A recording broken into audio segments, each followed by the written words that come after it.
якты нурларын сибеп торган кояш һәрберебезнең кәефен күтәрә. Шулай бит?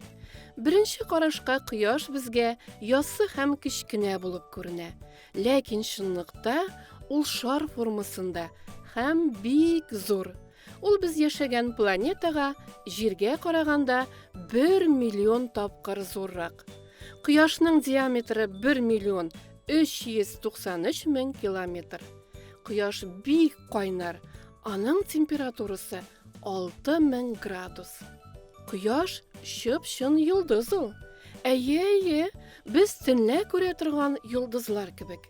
Ләкин ул алардан күпкә зуррак һәм яктырак.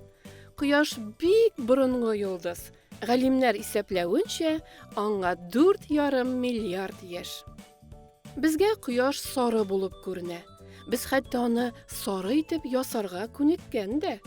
Ләкин чынлыкта ул ак төстә.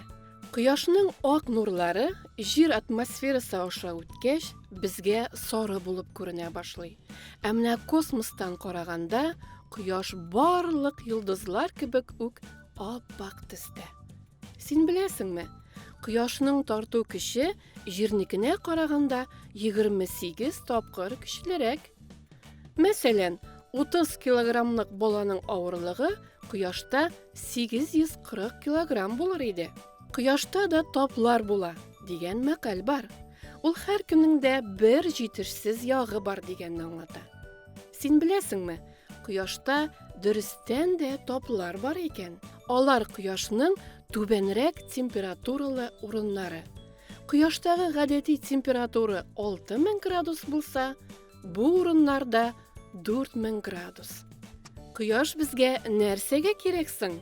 Беренчедән, ул яктылык бирә һәм бөтен җирне яктырта. Яктылык булмаса, үсемлекләр кислород бүлеп чыгара алмас иде. Ә кислород безгә сулар өчен кирәк. Икенчедән, кояш җылылык чыганагы ул. Кояш җылытып тормаса, җир зур боз шарына әверелер иде. Өченчедән, кояштагы ультрафиолет нурлар безнең планетабызны чистартып, микроблардан арындырып тора. Менә шуңа күрә җәй көне кеше бик еш авырмый да. Ә тагын кояш безгә D витамины бирә. Ә ул витамин сөякләрне ныгыта.